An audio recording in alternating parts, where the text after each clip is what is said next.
choisi Jésus pour guider ma vie.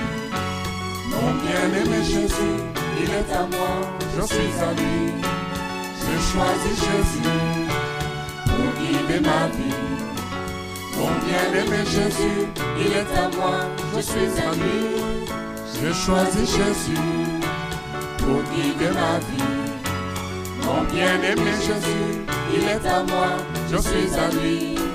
J'ai choisi Jésus. Alléluia, que le nom du Seigneur soit béni. Nous vous bénissons dans le nom merveilleux de Jésus-Christ.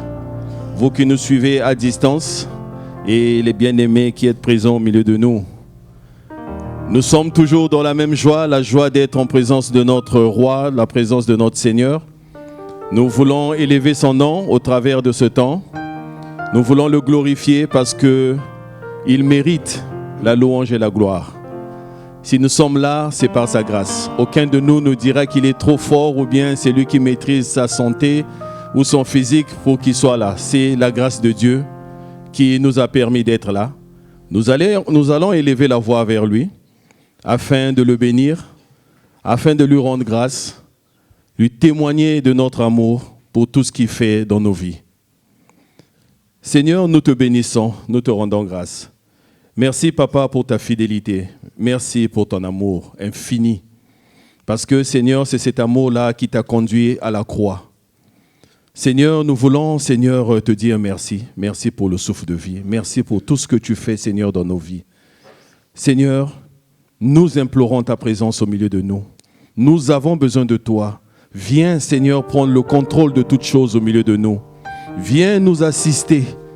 Viens, Seigneur. Enlève, Seigneur, le faux qui est en nous, Seigneur. Et, Seigneur, que ton Esprit Saint, Seigneur, dispose de toutes choses. Nous te confions ces instants, Seigneur. Nous prions, Seigneur, afin que tu puisses, Seigneur, être au milieu de nous. Il est écrit que là où 2 ou 3 sont assemblés, tu es présent. Seigneur, nous croyons en ta présence au milieu de nous. Manifeste ta grandeur et ta puissance. Touche nos cœurs, Seigneur. Que ça ne soit pas, Seigneur, un jour de plus, Seigneur, ou une routine, Seigneur. Mais, Seigneur, que ce soit une journée où, Seigneur, nous allons te rencontrer réellement. Au travers de la louange, au travers de l'adoration qui t'est due. Nous te bénissons, toi qui as le nom le plus beau, Seigneur. Parce qu'en ton nom, Seigneur, les aveugles voient. En ton nom, nous sommes sauvés. En ton nom, les lépreux ont été purs. Seigneur, c'est ton nom, Seigneur, qui est le nom au-dessus de tout nom. Voilà pourquoi nous nous humilions devant ta présence. Voilà pourquoi nous sommes petits. Nous reconnaissons notre état, notre petitesse face à toi. Nous te bénissons, grand roi, et nous t'accueillons, Seigneur, au milieu de nous. Glorifie ton nom au travers de ce beau chant. Jésus, ton nom est le plus beau. C'est le chant 190 à la page 56. Le nom de Jésus, le nom qui donne la vie. Alléluia. Jésus, ton nom est le plus beau, car il contient l'immense amour, l'amour de Dieu. Alléluia. Jésus, Jésus, ton nom est le plus beau, car il contient l'immense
Seigneur.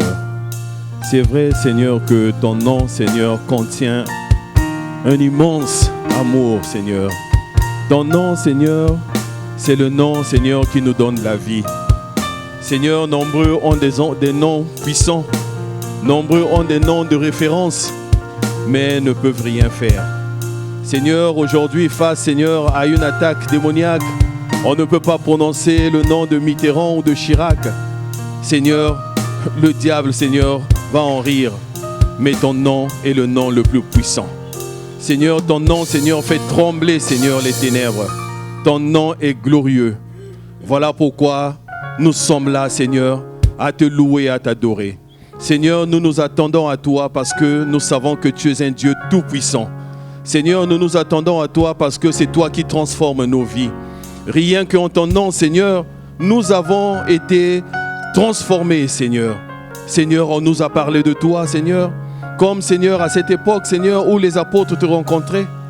Seigneur, simplement, Seigneur, ils croyaient en toi et leur vie, Seigneur, était totalement changée. Seigneur, nous prions, Seigneur, que ce soir, Seigneur, que nous rendons compte du nom que nous portions, ce nom glorieux, Seigneur. Seigneur, les séraphins, les archanges, Seigneur, portent des noms très glorieux. Mais Seigneur, ton nom, c'est le nom qui sauve, ton nom, c'est le nom qui donne la vie. C'est ce nom-là, Seigneur, qui nous fait du bien, Seigneur. Seigneur, voilà pourquoi nous élevons ton nom. Rien de ce monde, Seigneur, ne peut tirer référence, Seigneur, sans passer par ton nom. Ton nom est amour. Seigneur, nous te bénissons. Nous voulons, Seigneur, chanter ton amour. Et nous allons prendre ce chant 366 à la page 102. Ton amour surabonde. Je n'ai jamais rien mérité. Jésus-Christ, l'agneau de Dieu, m'a tout donné.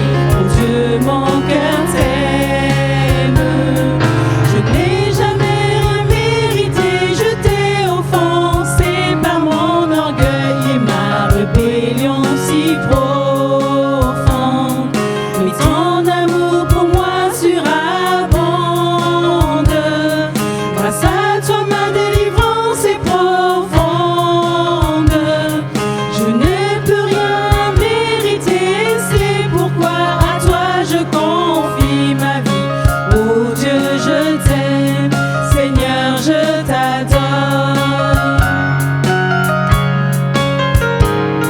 Je suis ému car ta fidélité, ta sainteté, ta sagesse et ta bonté demeurent. Même quand mes soucis et mes craintes et mes imperfections loin de toi m'attirent. Mais ton amour pour moi surabonde. Grâce à toi ma délivrance est profonde. Je ne peux rien mériter, c'est pourquoi à toi je confie ma vie. Oh Dieu, je t'aime, Seigneur, je t'adore. Je n'ai jamais rien mérité. Je n'ai jamais rien mérité.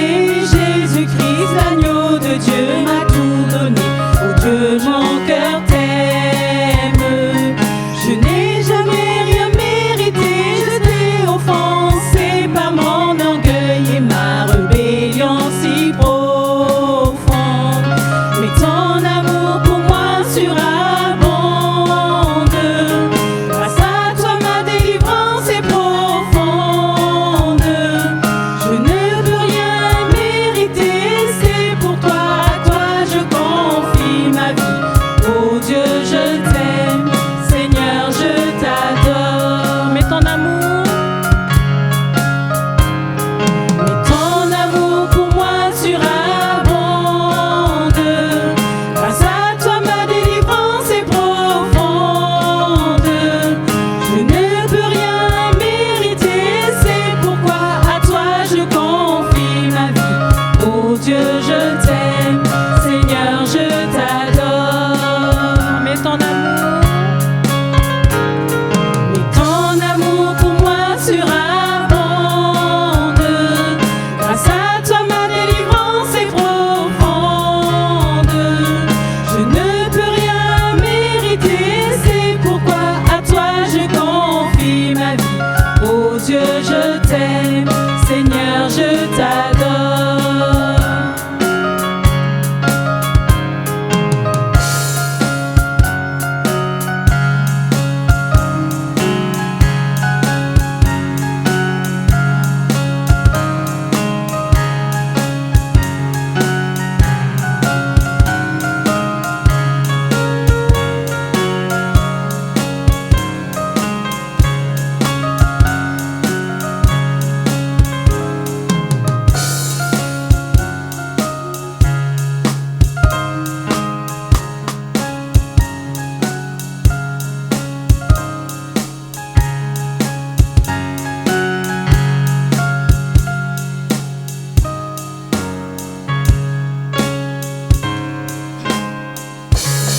Alléluia.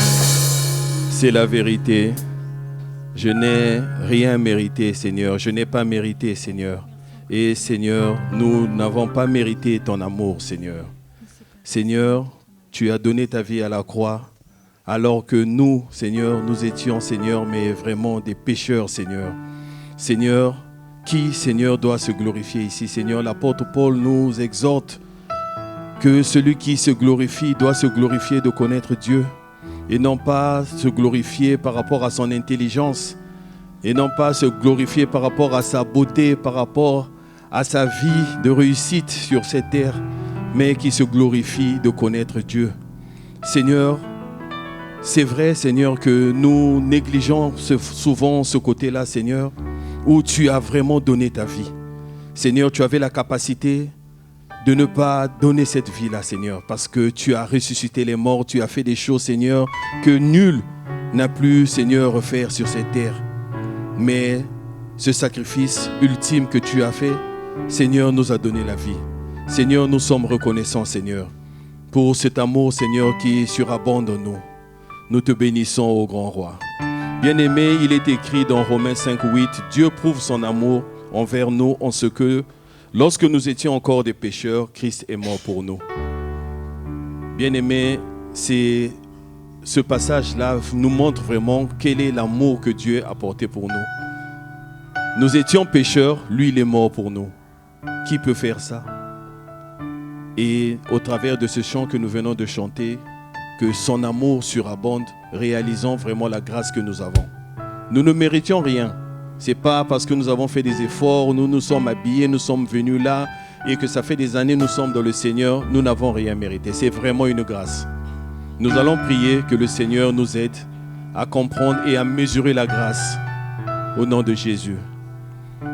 Seigneur, nous venons, Seigneur, prier, déjà te demander pardon pour la négligence, Seigneur, parfois que nous manifestons, Seigneur, en croyant que notre intelligence nous a poussés, Seigneur, à te connaître, en croyant que nous avons mérité d'être auprès de toi. Seigneur, nous n'avons rien mérité, Seigneur. Nous n'avons rien fait aussi, Seigneur. Seigneur, si nous te connaissons, Seigneur, c'est parce que toi, tu nous as aimés aussi le premier. Seigneur, nous venons prier pour que tu nous aides, Seigneur, à réaliser ton amour, Seigneur, à réaliser le sacrifice de la croix, à réaliser, Seigneur, que toi, le roi, le créateur de toutes choses, Seigneur, tu as été giflé, tu as été, Seigneur, on a craché sur toi. Seigneur, tout ça là pour que nous ayons la vie. Seigneur, nous te bénissons, mon Dieu, mon roi. Merci encore pour tout ce que tu vas faire dans nos vies, dans le nom de Jésus. Et Seigneur, nous voulons, Seigneur, être dans cette assurance-là, Seigneur, parce que tu vis en nous, que nous n'avons peur de rien. Merci de nous garder dans ton amour au nom de Jésus. Nous allons prendre ce chant 290, page 80, parce qu'il vit. Alléluia.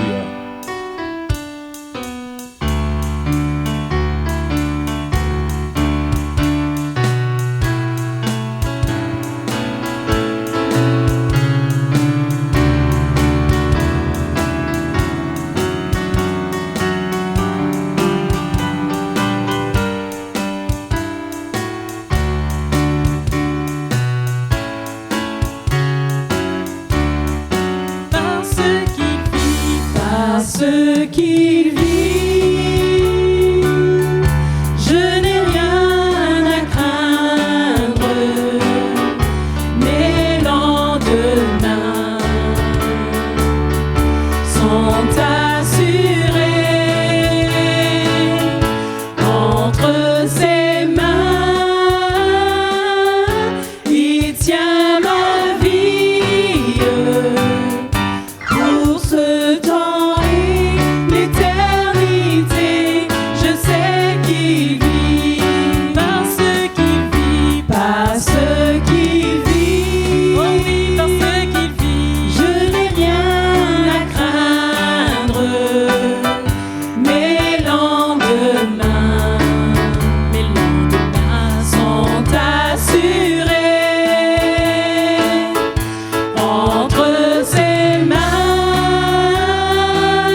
Alléluia.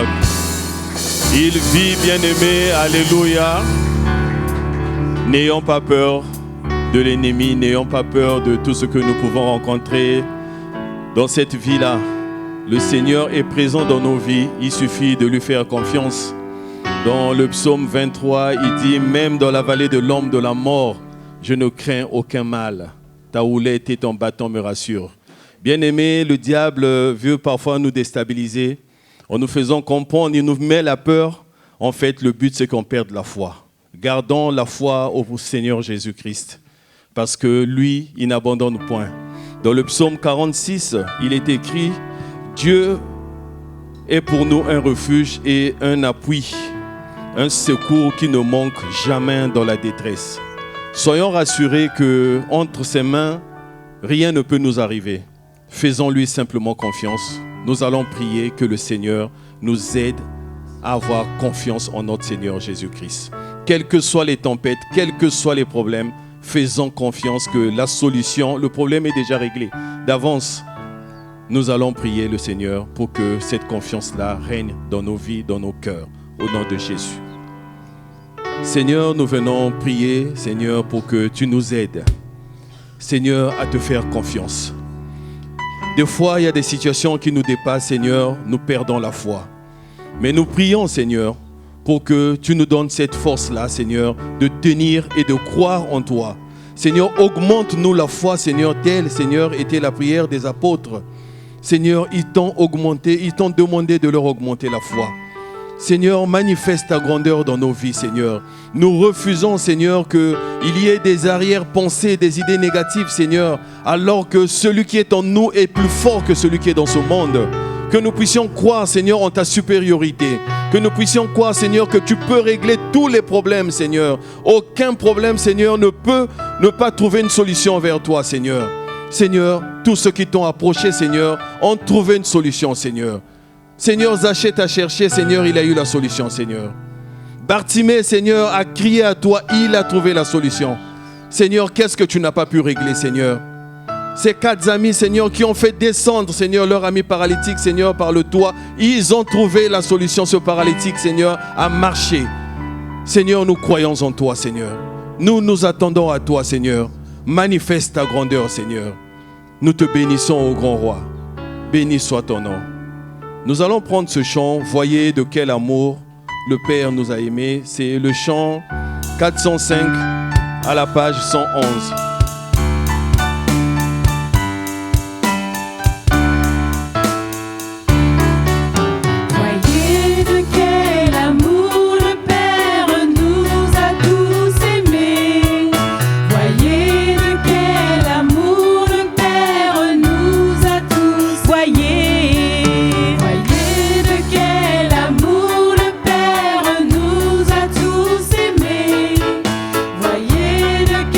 L'amour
Alléluia. Quel plaisir d'être appelé enfant de Dieu. Bien-aimé, c'est un privilège. Lorsque on vous appelle enfant de Dieu, bien-aimé, le Seigneur nous a montré cet amour-là dans Jean 3,16, où il est écrit « Car Dieu a tant aimé le monde qu'il a donné son Fils unique afin que quiconque croit en lui ne périsse point, mais qu'il ait la vie éternelle. » Bien-aimé, ça c'est le sacrifice suprême qui montre que Dieu nous a vraiment aimés d'un amour qu'on ne peut même pas expliquer. Notre Seigneur Jésus-Christ, qui était assis sur son trône, est descendu, s'est sacrifié, il s'est fait chair, il est allé à la croix pour que toi et moi nous puissions vivre, nous puissions avoir la meilleure des vies. Rendons-nous compte de ce sacrifice-là. Et c'est cet amour-là que nous manifestons aussi à notre tour vis-à-vis des uns et des autres. Nous le bénissons et nous le rendons grâce. Nous allons célébrer la journée de l'Éternel au travers de ce chant. Béni soit le nom de Jésus. Alléluia.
C'est la journée que le Seigneur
Alléluia, acclamons le Seigneur bien-aimé. C'est la journée que le Seigneur a fait. Soit pour nous un sujet de joie, bien-aimé. La joie, c'est d'être dans la présence de notre Seigneur Jésus-Christ. Et nous ne pouvons que nous réjouir, bien-aimés. Que la tristesse nous quitte, que la joie remplisse nos cœurs afin de le glorifier dans le nom de Jésus. Alléluia. Nous allons continuer à adorer le Seigneur. Alléluia. Béni soit son nom. Dieu, tu es bon. Dieu, tu es bon. Dieu, tu es bon. Dieu, tu es bon. Je te bénirai, je t'exalterai, je te célébrerai toute ma vie. Combien tes bontés sont si précieuses, oh Dieu. Oh oui, Dieu, Dieu, tu es bon. Dieu, tu es bon. Dieu, tu es bon. Dieu, tu es bon. Je te bénirai, je t'exalterai, je te célébrerai toute ma vie. Combien tes bontés sont si précieuses, oh Dieu. Oh oui, Dieu, Dieu, tu es bon. Dieu, tu es bon. Dieu, tu es bon. Dieu, tu es bon. Je te bénirai, je t'exalterai, je te célébrerai toute ma vie. Combien tes bontés sont si précieuses, oh Dieu. Je te bénirai, je te bénirai, je t'exalterai, je te célébrerai toute ma vie. Combien tes bontés sont si précieuses, oh Dieu. Je te bénirai, je te bénirai, je t'exalterai, je te célébrerai toute ma vie. Combien tes bontés sont si précieuses, oh Dieu. Alléluia. Nous te bénissons, grand roi. Merci pour ta fidélité, Seigneur. Tu es bon, Seigneur, pour nous. Tu es merveilleux, Seigneur. Gloire à ton nom. Béni soit ton nom, Papa. Seigneur, nous te bénissons. Nous te rendons grâce. Comme il est écrit que l'homme ne vivra pas de pain seulement, mais de toute parole qui vient de la bouche de Dieu. Seigneur, nous voulons te confier ce temps, Seigneur, d'enseignement. Merci de nous conduire, Seigneur, dans ce livre, Seigneur, du prophète, Seigneur. Que ton Esprit Saint, Seigneur, puisse nous éclairer dans le nom puissant de Jésus. Amen.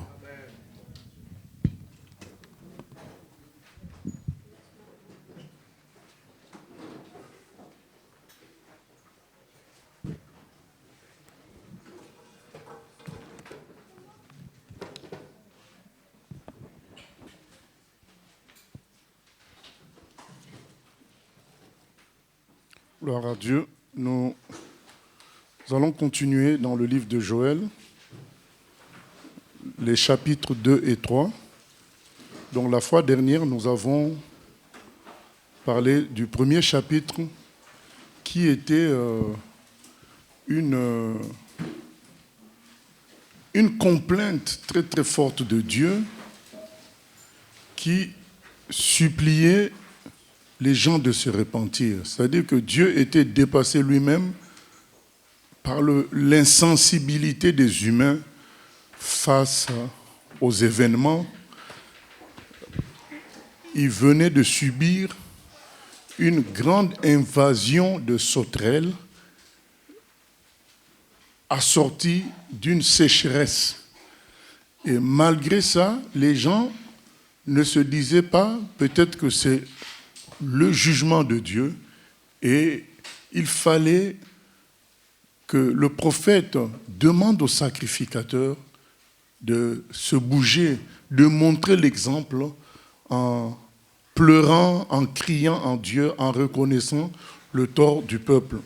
Et nous avions dit que ça peut atteindre même des chrétiens qui, refusant d'être repris, d'être corrigés, ne vont même pas interpréter les châtiment de Dieu comme venant de lui. Voilà. Donc ils vont considérer que c'est des combats, c'est des luttes, c'est la réalité de ce monde. Mais il est écrit que Dieu châtie ceux qu'il aime. Voilà. Et normalement, à chaque souffrance, à chaque catastrophe, nous devons examiner. Nous ne disons pas que tout est lié à ça, mais nous devons examiner notre marche avec Dieu pour nous repentir le cas échéant. Et Joël est utilisé pour secouer le peuple, pour réveiller, pour dire aux gens, le malheur vient de Dieu. Ce n'est pas une catastrophe naturelle normale. D'ailleurs, même les gens disent que la provenance de sauterelles était anormale. En général, les sauterelles viennent des pays chauds. Là, ça venait du nord. Donc, c'était pour dire que c'était quelque chose d'exceptionnel. C'était quelque chose venant de Dieu pour faire réfléchir les hommes. D'ailleurs, il est dit même que lorsque nous sommes dans le deuil, il faut que nous réfléchissions lorsque nous sommes dans une maison de deuil. La souffrance doit nous faire réfléchir instinctivement, qu'on doit se dire, puisque normalement, nous n'avons pas été créés pour souffrir. Nous avons été créés pour vivre au paradis. Et donc, la souffrance, à chaque fois, doit nous pousser à réfléchir, à prier, à discuter avec Dieu. Voilà. Ça doit servir à cela, même si nous ne disons pas que sur terre, nous atteindrons un état sans souffrance. D'ailleurs, ça sera contre-productif pour nous, mais déjà, rien qu'à cause du péché, on n'atteindra jamais cette étape-là, puisque le paradis, il est au ciel, il n'est pas sur terre. Mais toutefois, nous devons manifester de l'humilité lorsque les souffrances arrivent pour chercher la face de Dieu et nous repentir le cas échéant. Voilà. Nous passons au chapitre 2 qui va nous montrer maintenant, pas une armée de sauterelles cette fois-ci, mais une vraie armée d'humains, une vraie armée terrible d'humains. Nous voyons cela à partir du chapitre 2. Sonnez de la trompette en Sion, faites-la retentir sur ma montagne sainte. Que tous les habitants du pays tremblent, car le jour de l'Éternel vient, car il est proche. Jour de ténèbres et d'obscurité, jour de nuée et de brouillard. Il vient comme l'aurore, se répand sur les montagnes.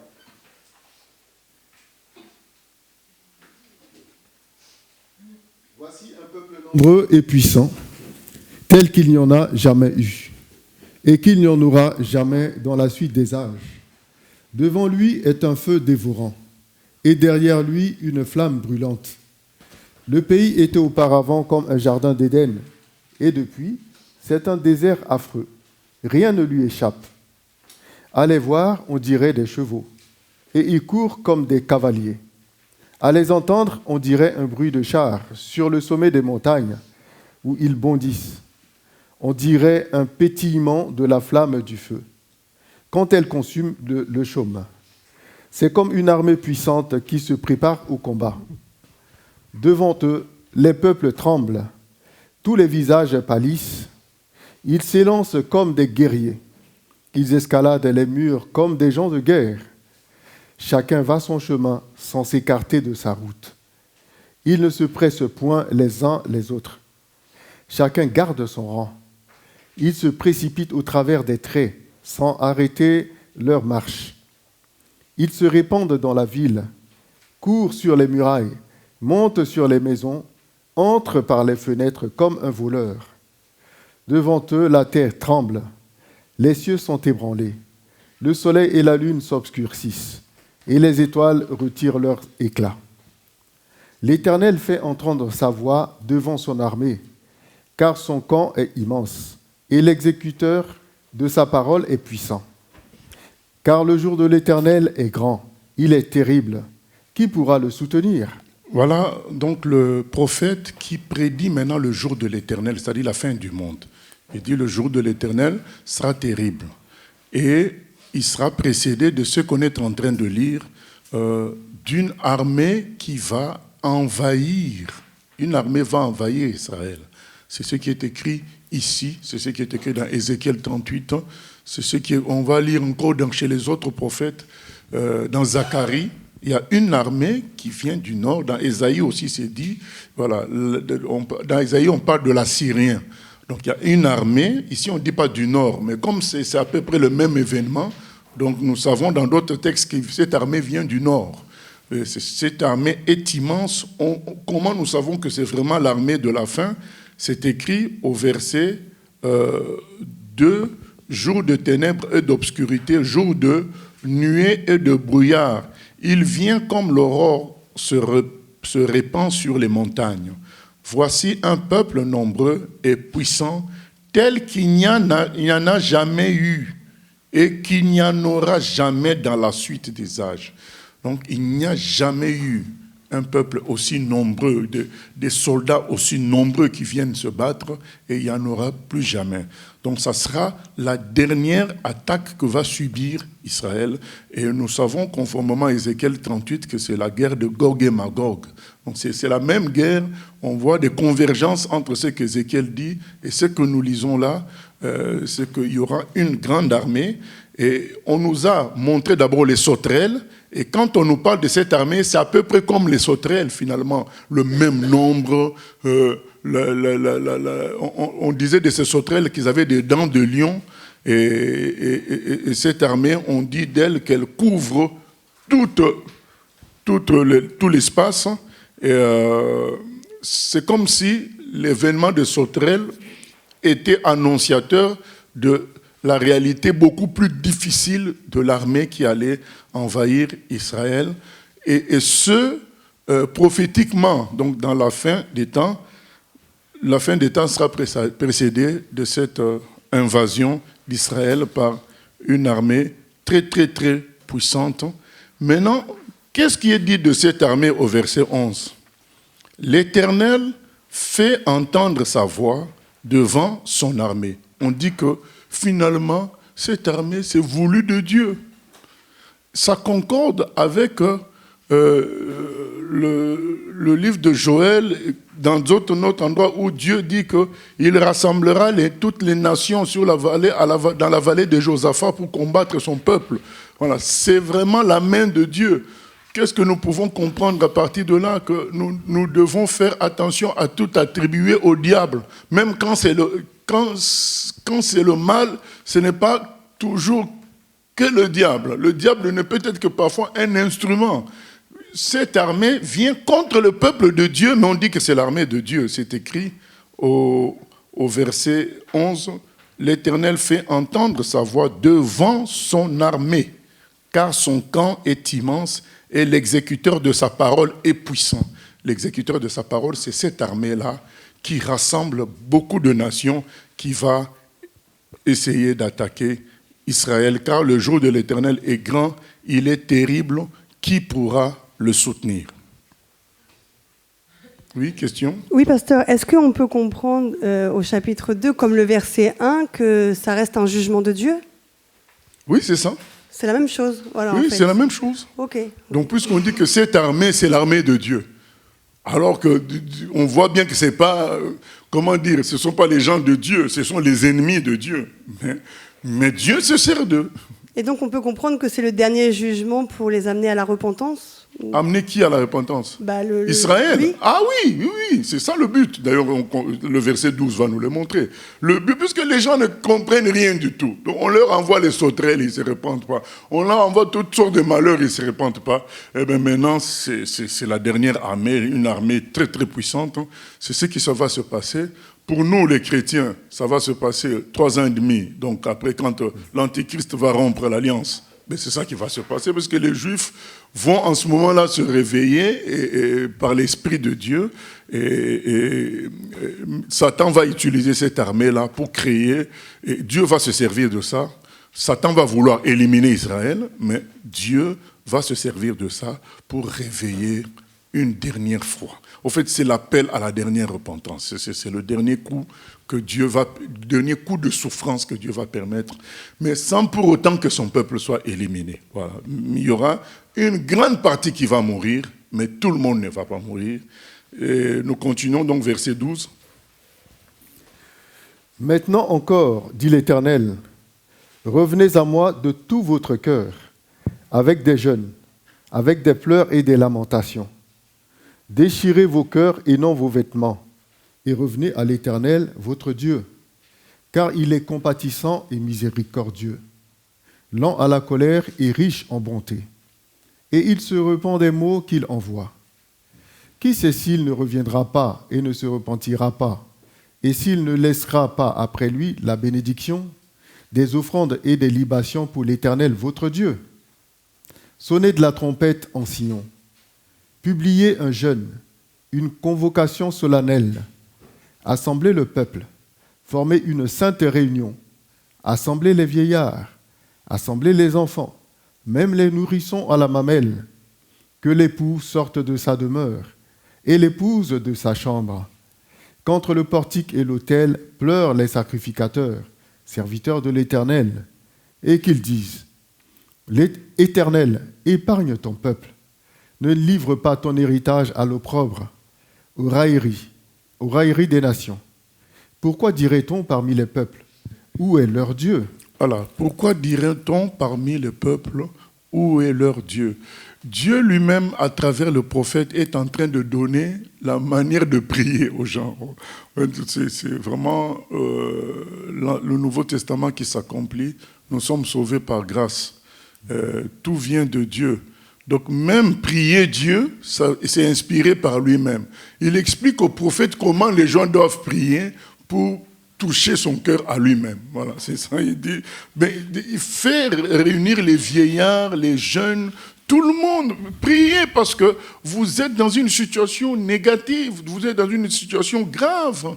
Mais comment vous ne pouvez pas réagir alors que vous m'avez moi comme Dieu? Voilà, c'est ça l'interrogation de Dieu. Vous m'avez moi comme Dieu. Comment vous pouvez accepter de telles situations? Réagissez par la prière, par l'humilité, par la supplication. C'est ça que, même aujourd'hui, Dieu nous demande en tant qu'Église universelle. Mais comment nous ne réagissons pas par rapport à l'ascendant qu'a pris compris les forces des ténèbres sur terre? Comment nous réagissons pas par rapport à tout ce que nous entendons comme souffrance à gauche, à droite? Comment les gens... vous savez, il faut faire un tour dans les hôpitaux pour comprendre combien les humains souffrent. Parce que nous ne parlons pas que de nous, chrétiens.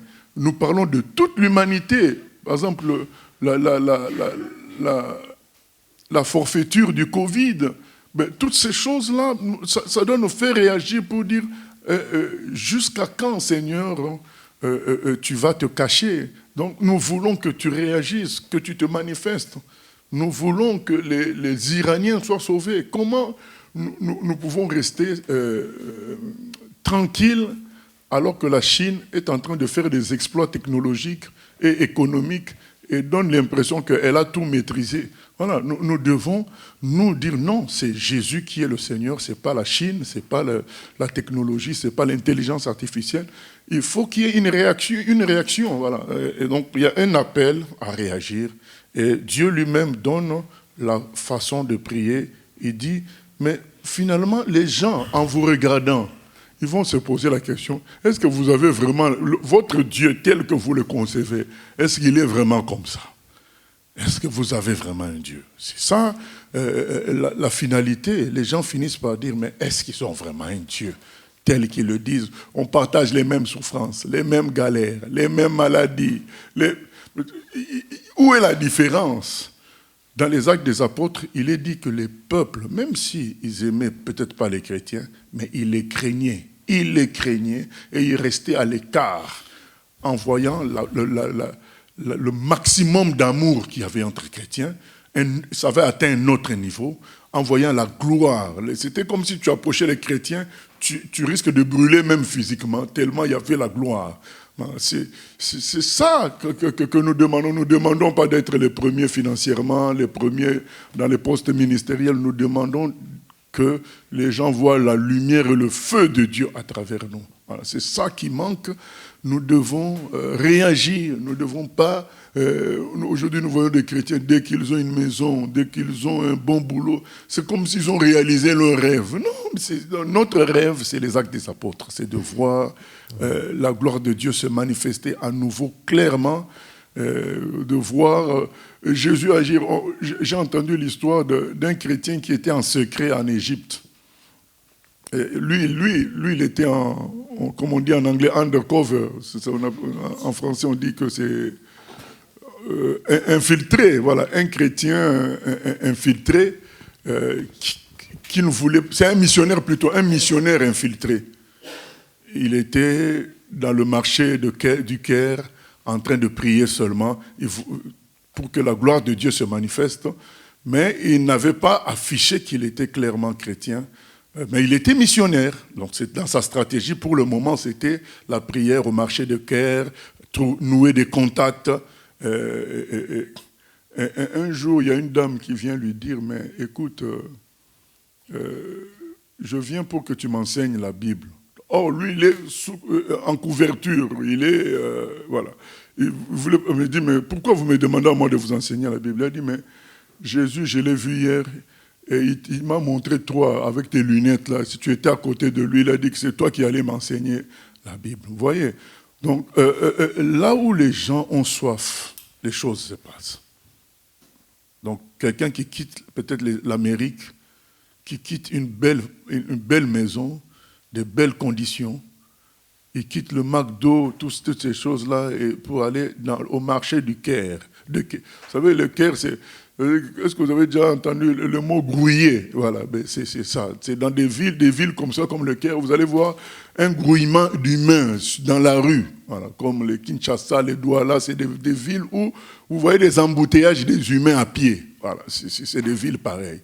Mais un Américain va vivre dans ces conditions-là, tout ça à cause du Seigneur. Comment le Seigneur ne va-t-il pas agir?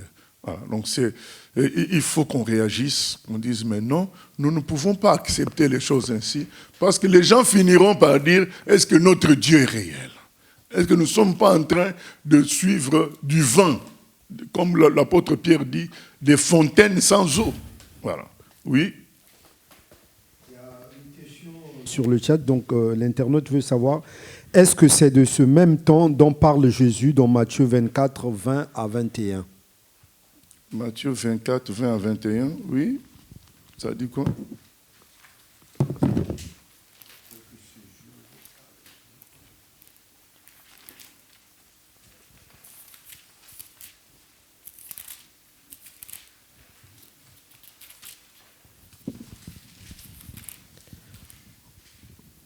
En ce jour-là, priez pour que votre fuite n'arrive pas en hiver, ni un jour de sabbat, car alors la détresse sera si grande qu'il n'y en a point eu de pareil depuis le commencement.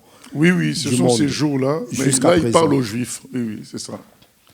Voilà. Donc, c'est comparable à ce que nous vivons. C'est ça aujourd'hui. L'erreur, c'est de croire que, puisque nous ne vivons pas de guerre, nous sommes bien. Nous ne sommes pas bien. Nous vivons une guerre spirituelle dans laquelle nous sommes perdants. Actuellement, en tout cas, nous sommes perdants. Nous ne pouvons compter que sur le tout est accompli du Seigneur pour dire non, nous ne sommes pas perdants. Nous allons nous battre pour manifester la victoire du Seigneur. Voilà. Mais la réalité, elle est triste, même pour nous les chrétiens. Nous n'allons pas attendre Gog et Magog pour comprendre que la réalité est triste. Nous continuons, verset 18. L'Éternel est ému de jalousie pour son pays, et il épargne son peuple. L'Éternel répond, et il dit à son peuple, voici, je vous enverrai du blé, du mou et de l'huile, et vous en serez rassasiés. Et je ne vous livrerai plus à l'opprobre parmi les nations. J'éloignerai de vous l'ennemi du nord. Je le chasserai vers une terre aride et déserte, son avant-garde dans la mer orientale, son arrière-garde dans la mer occidentale. Et son infection se répandra,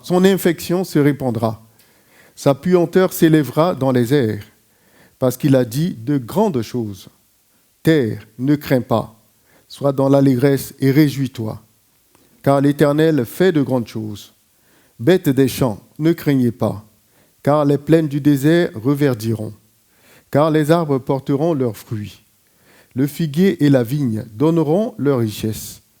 Et vous, enfants de Sion, soyez dans l'allégresse et réjouissez-vous en l'Éternel votre Dieu, car il vous donnera la pluie en son temps. Il vous enverra la pluie de la première et de l'arrière-saison, comme autrefois. Les airs se rempliront de blé et les cuves regorgeront de mou et d'huile. Je vous remplacerai les années qu'ont dévoré la sauterelle, le gélec, le asile et le gazam, ma grande armée que j'avais envoyée contre vous. Vous mangerez et vous vous rassasierez, et vous célébrerez le nom de l'Éternel, votre Dieu, qui aura fait pour vous des prodiges. Et mon peuple ne sera plus jamais dans la confusion. Et vous saurez que je suis au milieu d'Israël, que je suis l'Éternel, votre Dieu, et qu'il n'y en a point d'autre. Et mon peuple ne sera plus jamais dans la confusion. Amen. Voilà, il est écrit que Dieu est ému de jalousie pour son pays et il épargne son peuple. Finalement, son amour va prendre le dessus par rapport à sa colère, par rapport à son jugement. Son amour prend le dessus et il va empêcher que son peuple soit détruit complètement. Voilà. À un moment donné, Dieu va se lever. Mais est-ce que nous devons, nous, en tant que sacrificateurs, attendre ce moment-là? Non, nous devons dès maintenant obéir au prophète Joël, pleurer, crier, se lamenter pour faire venir la puissance, la grâce de Dieu sur terre. Nous devons écouter ce que le prophète dit, mais il nous prévient que Dieu ne perdra jamais, il ne laissera jamais son peuple. Donc il se lèvera à un moment donné pour aider son peuple. Il est ému de jalousie, il a mal. Vous savez, dans beaucoup de passages, il est dit que Dieu a envoyé un tel pour faire souffrir son peuple, mais après il jugera ces pays-là. Ces pays-là qu'il a envoyés pour faire souffrir son peuple, il les jugera. Alors, ne confondez pas les choses, ne croyez pas que parce que le peuple de Dieu est frappé, Dieu l'a abandonné. Dieu n'a pas abandonné son peuple. Le frère Paul dit, ce n'est pas à cause de l'infidélité de certains que Dieu va devenir infidèle, il demeure fidèle. Soyons prudents à aller nous mettre le fardeau sur un chrétien qui est, brisé, qui est dans les épreuves.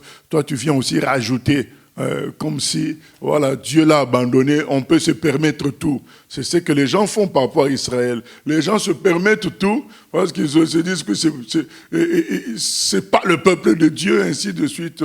Mais Dieu nous montre que là que c'est faux, c'est faux. Et les gens que Dieu utilise pour faire souffrir son peuple, il les jugera quand même aussi. Il ne faut pas penser parce que Dieu t'a utilisé pour frapper son peuple, pour juger son peuple, il te laissera tranquille. Non, c'est quand même son peuple et tu l'as frappé son peuple. Vous savez que Dieu a refusé à David de faire le temple, de construire le temple, parce qu'il a dit parce que tes mains sont remplies de sang. Mais David a rempli ses mains de sang à cause de qui? À cause de Dieu lui-même. Hein. Ce sont les guerres de Dieu. Quand il frappe Goliath, c'est Dieu, c'est pas lui, c'est Dieu qui l'envoie, en quelque sorte. Les guerres de David, il priait avant d'aller en guerre. Donc ce sont les guerres de Dieu. David a chuté, pourquoi? Parce qu'il n'est pas parti en guerre. Voilà. Donc c'était les guerres de Dieu, mais Dieu a dit, mais ce n'est pas ma façon. Même si j'étais utilisé comme ça, je ne suis pas comme ça. Moi, je suis amour. J'aime pas qu'on tue les gens. J'aime pas que les gens souffrent. Voilà, même si j'ai été utilisé, les choses s'obligeaient comme ça, mais je n'aime pas ça. Donc, ce n'est pas toi qui vas construire le temple, c'est Salomon, ton fils, qui va construire le temple. Effectivement, Salomon, en 40 ans, il a fait 0 guerre. 40 ans, rien qu'avec la sagesse, il a maintenu le peuple dans l'unité, la paix, la tranquillité, même par rapport aux voisins. 40 ans sans guerre. Donc, c'est lui qui a construit le temple. Donc, c'est pour dire que nous devons faire attention. Ce n'est pas parce que Dieu fait souffrir son peuple qu'il l'a abandonné. Ce n'est pas parce que Dieu t'utiliserait pour accomplir un jugement qu'il te laissera tranquille. Toi aussi, tu seras jugé pour ce que tu as fait là, pour l'usage dont il a fait de toi, mais tu seras jugé. Voilà, il faut s'en souvenir. Parce que les gens se permettent beaucoup de choses contre Israël. Ils pensent que ça sera laissé comme ça. Ça ne sera pas laissé comme ça. Parce que personne ne vous donne le droit de frapper ce qui est de Dieu. Personne. Voilà. Il faut être prudent avec ce Dieu-là. Voilà. Oui.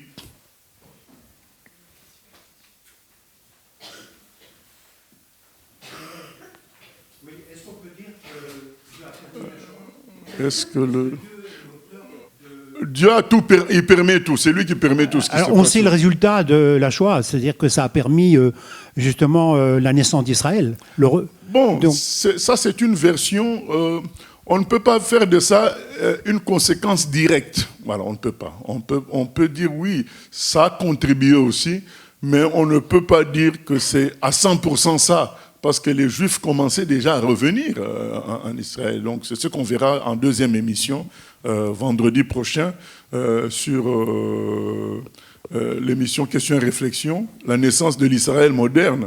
Donc on ne peut pas dire que c'est à 100% la Shoah, puisque depuis les années 1800, il y a des retours de Juifs qui avaient déjà commencé depuis les années 1890. Et la Shoah était un élément en plus. Voilà. Mais donc on voit aussi historiquement que le châtiment est tombé sur l'Allemagne, hein, quand on voit ce qui s'est passé, la chute d'Hitler et aussi la difficulté, l'Allemagne sous contrôle des autres nations et tout ça. Donc on voit que Dieu aussi... Oui, ils ont payé pour leurs péchés, ils ont payé. Mais il y a une nation méchante qui se lève aujourd'hui contre Israël, c'est l'Espagne. Voilà, donc l'Espagne, dans les années 1400, ils avaient déjà chassé des Juifs qui sont sortis à pied d'Espagne, dans la galère, dans la souffrance. Combien de milliers de Juifs, déjà, ça c'était un acte horrible, l'un des actes les plus horribles de l'histoire, c'est cet acte-là, l'Espagne, quand ils chassent les Juifs dans les années 1492. Et là, ils recommencent maintenant à devenir la nation qui est en tête de file pour la persécution d'Israël. Donc c'est des nations qui prennent des chemins qui vont les faire chuter terriblement, parce que Dieu jugera les gens qui font mal à son peuple, même si c'est lui qui permet cela. Il les jugera parce qu'ils n'ont pas touché à ce qui est à lui. C'est écrit, il est ému de jalousie, il ne supporte pas qu'on finalement fasse du mal à son peuple. Il n'a qu'à régler ça tout seul. Donc tous ceux qui s'en mêlent comme des justiciers par eux-mêmes, ils devront rendre de compte plus tard. Voilà. Nous continuons, verset 28. Après cela, je répandrai mon esprit sur toute chair. Vos fils et vos filles prophétiseront. Vos vieillards auront des songes, et vos jeunes gens des visions. Même sur les serviteurs et sur les servantes. Dans ces jours-là, je répandrai mon esprit. Je ferai paraître des prodiges dans les cieux et sur la terre, du sang, du feu, et des colonnes de fumée. Le soleil se changera en ténèbres et la lune en sang, avant l'arrivée du jour de l'Éternel, de ce jour grand et terrible. Alors quiconque invoquera le nom de l'Éternel sera sauvé. Amen. Le salut sera sur la montagne de Sion et à Jérusalem, comme a dit l'Éternel, et parmi les réchappés que l'Éternel appellera. Voilà, ça sera le dernier réveil, un réveil extraordinaire qui aura lieu, l'Esprit sera répandu. Voilà, l'Esprit sera répandu et la parole sortira de Sion. En fait, c'est que le frère Paul dit, il dit que si si la chute d'Israël a conduit à la production de l'Église, mais son relèvement va faire quoi? Son relèvement produira le salut de l'humanité. Ça sera, l'Esprit sera répandu d'une manière extraordinaire. Oui. Je voudrais revenir sur le jugement. Quelle serait la nature du jugement quand Dieu utilise un perdu ou bien un païen, ou quand il utilise un chrétien pour juger son peuple? Parce que nous savons que Dieu est souverain, il utilise qui il veut. Et comme tu viens de le dire... Il ne peut pas utiliser les bons pour faire le mal. Non, je parle dans sa nature, disons dans sa volonté permissive. Oui. Pas dans sa volonté souveraine.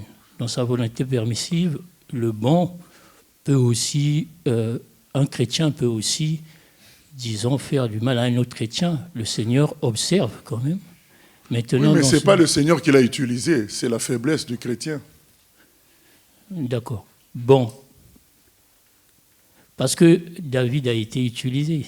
Oui. Comme tu as dit, David a été utilisé pour faire les guerres. Oui. Mais David était serviteur de Dieu. Oui, donc, mais Dieu n'a pas été contre les guerres de David. Oui, dans ce sens-là. Par exemple, David qui est utilisé, après il est sanctionné. Ah, il n'est pas sanctionné, David. Non, tu as dit que Dieu juge toujours, même si il peut utiliser la personne. Mais toi, tu dis que David a été sanctionné. David n'a pas été sanctionné.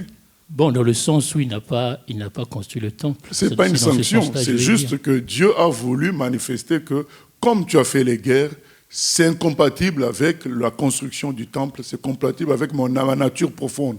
Mais il n'a pas été sanctionné pour ça. Oui, c'est pourquoi la question du début, quand j'ai dit que peut être la nature. Donc, par exemple, pour un chrétien, par exemple David, dans son cas, bon, j'ai compris, hein, j'ai reçu la réponse. Je voulais dire, est-ce que dans le cas de David, il pouvait être sanctionné jusqu'à la perdition ou non? Non, il n'a pas été sanctionné, David. Oui, j'ai compris. Pour moi, je prends le fait que le Seigneur l'interdise de construire un temple, c'est quand même pas une sanction jusqu'à la perdition, je veux dire. Le fait que le Seigneur l'interdise ça, pour moi, c'est quand même une sanction. Ah non, ce n'est pas une sanction. Une sanction, c'est dû à une erreur que tu as faite. David n'a pas fait d'erreur en faisant ces guerres. C'est Dieu qui lui explique que moi, ce n'est pas ma nature. Même si j'étais utilisé pour ça, ce n'est pas ma façon. Ce n'est pas David que Dieu sanctionne. Il ne sanctionne pas David. Il lui dit que comme j'étais utilisé dans le sens des guerres, tu n'es pas la personne appropriée pour faire le temple. Ce n'est pas une sanction. C'est chacun son appel. D'accord, donc il a préservé en quelque sorte. Il a préservé, c'est-à-dire? Il a préservé qui? J'ai dit David. Il a préservé en quoi? Disons... Bon, en quelque sorte, il a utilisé un acte d'amour encore. Ce qu'il a fait, c'était un acte d'amour. Le fait qu'il lui dise, tu ne vas pas construire le temple, ça sera quelqu'un. Non, c'est une révélation. C'est-à-dire que Dieu, notre Dieu est un Dieu d'amour. Il dit à David, il ne faut pas que toi tu construises le temple, parce que toi, j'ai été utilisé pour les guerres. Je vais utiliser quelqu'un qui n'a pas le sang dans les mains pour construire le temple, puisque mon lieu doit être saint. Le temple est saint. Et donc, quelque part, le fait que tu aies fait les guerres, même si c'était selon mon ordre, ça ne fait pas partie de ma nature profonde. Donc, logiquement, tu ne dois pas construire ça. Je ne sais pas comment expliquer. C'est la façon d'être de Dieu. Mais il n'a pas sanctionné David. Il dit de David, c'est l'homme selon son cœur.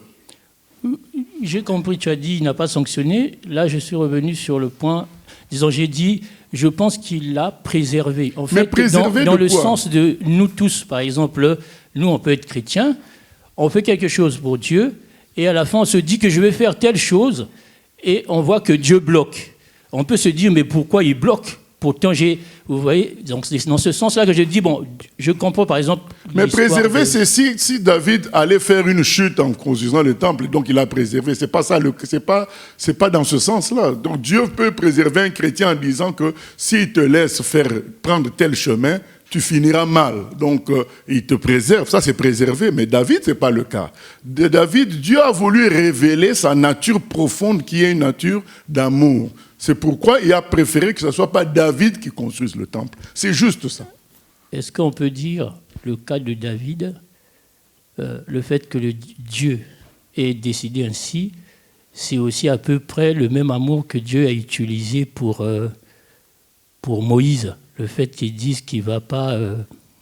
Moïse et aussi Élie, quand Élie a failli devant... Mais David n'a pas failli, c'est ce que je recommence encore. David n'a pas fait de mauvaises choses en faisant les guerres. C'était selon l'instruction de Dieu. Mais c'est quand même pas le style de Dieu. Donc Dieu permet certaines choses, même si ce n'est pas son style, mais c'est à cause du péché qu'il y a sur terre, il permet cela. Donc c'est pourquoi même Jésus a dit, Dieu avait permis le divorce autrefois, mais ce n'était pas son style.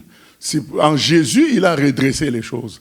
Donc David n'a pas fait d'erreur comme Moïse qui a, désobéi à Dieu en tapant sur le rocher, et Dieu a senti que ça serait un danger pour lui d'aller en terre promise, il risquait d'être divinisé. Ça, c'est une autre chose. David, ce n'est pas son cas. David, c'est juste Dieu qui a dit, qui n'a pas voulu que ce soit quelqu'un de guerre qui fasse en même temps le temple. Ok. D'accord, j'ai compris. Oui, oui.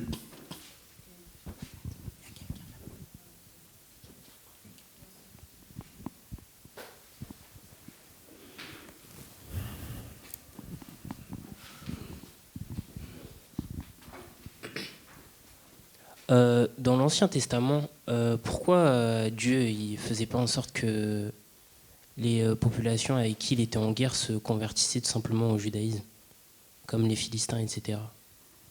Comment il faisait pas? Je n'ai pas compris. En gros, au lieu de faire la guerre à ces peuples-là qui s'opposaient à lui, pourquoi il ne faisait pas en sorte que ces peuples-là se convertissaient au judaïsme? Non, le judaïsme, c'est un lien entre un peuple et Dieu. C'était pas les Juifs, c'était pas une religion expansionniste comme le christianisme, donc universaliste. C'est une relation entre un peuple et Dieu dans le but de sauver l'humanité entière.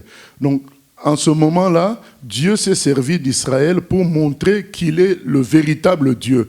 C'était aux autres peuples d'en tirer les leçons et de se ranger derrière Israël, comme l'ont fait certains, comme Ruth la Moabite, comme Rahab. Certains ont fait cela. Okay. Oui, Ginette?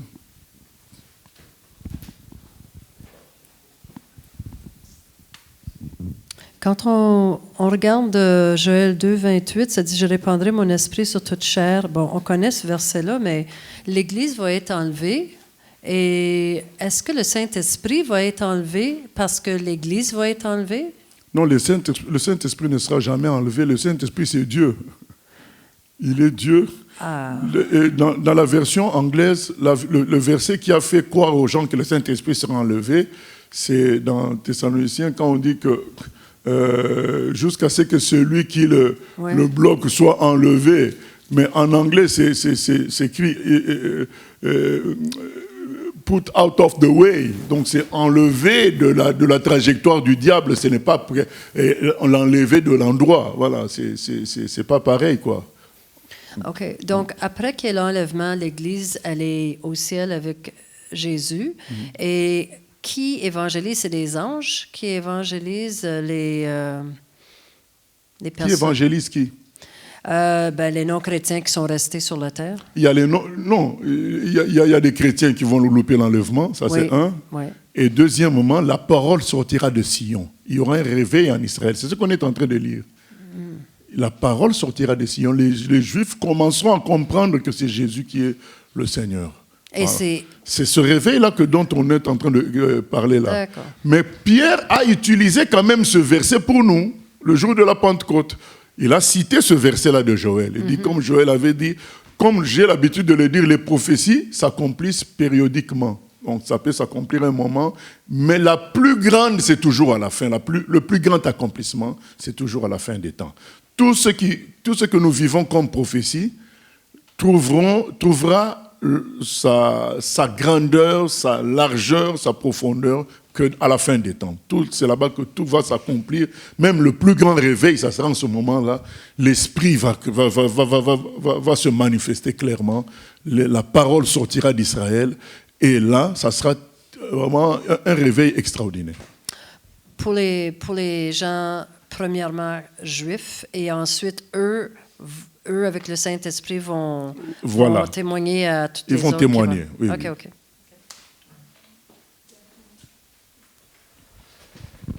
Tout à l'heure, quand tu disais par rapport, le triste constat par rapport à l'Espagne qui a fait ces choses-là en 1492 et puis là, qui sont de nouveau en tête de liste. En fait, il y a aussi le fait que à Jérusalem, au mémorial de la Shoah, où Yad Vashem, c'est le seul pays qui ne s'excuse pas. Il y a comme un hommage, une stèle avec l'hommage des pays qui s'excusent de la persécution des Juifs pendant la Shoah. Et l'Espagne ne figure pas, que ce soit à Jérusalem ou dans le sud, à Beersheba, le même mémorial, ils ne s'excusent pas, quoi. Et là, ça commence vraiment à se manifester fortement. Sans repentance, les gens ne changent pas. Donc leurs descendants continuent dans la même logique. L'Espagne est aujourd'hui en tête de file de ce côté-là. Je crois que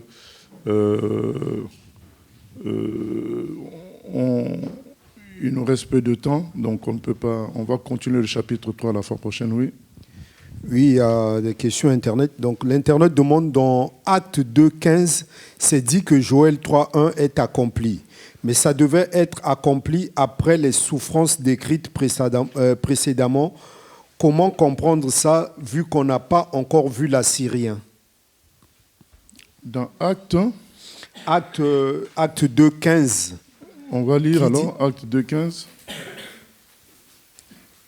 Acte 2.15. Sachez ceci et prêtez l'oreille à mes paroles. Ces gens ne sont pas ivres comme vous le supposez, car c'est la 3e heure du jour, mais ceci, ce qui a été dit par le prophète Joël. Donc c'est sûr, c'est oui, ceci quoi? C'est quand le Saint-Esprit est descendu sur les prophètes, c'est là. Mais là, tu parles de l'Assyrien. Oui, en fait, la question dit ceci. Voilà. C'est dit que Joël 3.1 est accompli. Donc, après les souffrances décrites... Non, mais le micro n'est pas en face. Hein. Après les souffrances décrites précédemment, comment comprendre ça, vu qu'on n'a pas encore vu l'Assyrien? C'est ça la question, en tout cas. Joël 3.1 dit, car voici en ce jour, en ce temps-là... Joël 2.28. Mais bon, en tout cas, la question, c'est marqué 3.1. Bon, il n'y a pas toujours la même numérotation dans toutes les Bibles. Peut-être il veut parler d'un autre verset. Hein. Oui, là, derrière, on me souffle Joël 2.28. Ah, c'est Joël 2.28. Le frère Pierre dit que ça s'est accompli. Maintenant, il dit que, voilà, on n'a pas vu l'Assyrien. La question, c'est quoi? La question, c'est comment comprendre ça alors que ça s'est accompli. Donc, de ce que je comprends d'après l'internaute, ça devait s'accomplir à l'avènement de l'Assyrien, alors que nous, on n'a pas encore vu l'Assyrien. Comment on peut dire c'est ce que je suis en train de dire. L'apôtre Pierre considère que ça s'est accompli parce qu'il considère que c'est une préfiguration de ce qui va s'accomplir à la fin. Parce que la manière dont l'Esprit a été répandu le jour de la Pentecôte était une manière universelle. Les gens ont entendu Dieu parler en leur langue, par des gens qui ne connaissaient pas leur langue. Donc quand les gens s'approchaient, c'était des Juifs du monde entier. Et quand les Pierre étaient en train de louer, de chanter, eux, ils entendaient en leur langue. Toute chair a été touchée ce jour-là. Le monde entier a été touché ce jour-là, puisque les gens ont entendu la parole de Dieu dans toute leur langue. L'apôtre Pierre dit, mais c'est finalement l'accomplissement de Joël 2.28, puisque finalement toute chair a reçu la visitation du Saint-Esprit. C'est dans ce sens-là. Maintenant, nous disons que l'accomplissement final n'est pas encore venu. Ça se fera, et c'est ce que Joël, c'est ce que nous comprenons en lisant le livre de Joël. Il y a et d'autres livres, hein, puisqu'il est dit dans Ésaïe 2, la parole sortira de Sion. Donc il y aura un mouvement de réveil à partir de Sion, à partir d'Israël. Justement, la question suivante parle de Joël 2.28. Donc pourquoi aujourd'hui nous ne voyons pas les prophéties et les visions que l'Éternel nous a promis dans Joël 2.28? Eh bien, donc nous devons nous repentir et prier. C'est ce qu'on a dit au début. Donc, c'est bien de poser cette question à Dieu lui-même. Où es-tu? Mais finalement, Seigneur, les gens en lisant ça vont dire que nous croyons en des fontaines sans eau. Donc c'est ça, l'Église doit prendre conscience qu'elle est malheureuse. Elle doit arrêter de vivre comme les païens, en mangeant bien, en s'habillant bien. Non, nous devons chercher l'habillement, la gloire d'en haut. Donc c'est ça que l'Église doit comprendre. Et donc toutes ces questions-là qu'on pose, on doit les poser au Seigneur. Pourquoi il n'y a pas? Voilà, et il y aura la réponse. Voilà, donc nous arrêtons là. Nous allons prier que Dieu nous pousse à chercher la face de Dieu. C'est le lundi. Donc tu ne vas pas l'émission. Mais oui, il y a le jeûne. Ah, donc il n'y aura pas l'émission vendredi prochain. Donc c'est, puisqu'il y a c'est la semaine du jeûne. Donc, mais la semaine du jeûne, c'est quand? C'est Ah oui, d'accord. L'émission, c'est ce vendredi. Ok. Bon, donc les questionnaires par rapport à la gloire de Dieu, rendez-vous lundi prochain à vendredi, jeûne et prière sans viande ni poisson. Nous allons lui dire face à face, où es-tu? Les gens disent que nous avons cru dans un Dieu irréel. Voilà, donc c'est rendez-vous lundi à vendredi prochain, jeûne et prière. On clôture ici à partir de 18h. Et donc vendredi prochain, nous continuons notre série sur l'Église et Israël. Vendredi passé, nous avions parlé de l'Israël historique. Vendredi prochain, ça sera la construction de l'Israël moderne, ou bien la renaissance tout simplement d'Israël. Donc on en parle vendredi prochain. Vous pouvez poser toutes les questions, même à l'avance, sur le net. On essayera de répondre par la grâce de Dieu. Seigneur, merci de nous aider à nous repentir et à chercher ta face pour qu'à nouveau, nous voyions ta gloire comme autrefois. À nouveau, nous vivions comme un peuple étrange par rapport aux autres. Pas comme tout le monde, avec les mêmes choses, les mêmes désirs, les mêmes attentes. Mariage, ceci, cela, Seigneur, que nous puissions nous être différents, que nous ayons des objectifs célestes. Manifeste-toi, Seigneur, au nom de Jésus, et prépare-nous à ce jeûne, inspire les sujets de prière, inspire les exhortations. Et nous venons de voir dans le livre de Joël que tu as donné même des conseils comment prier. Fais aussi pareil, fais aussi de même pour nous. Prie à travers nous toi-même, Seigneur. Au nom de Jésus-Christ, nous nous attendons à toi pour tout. Amen. Gloire à Dieu.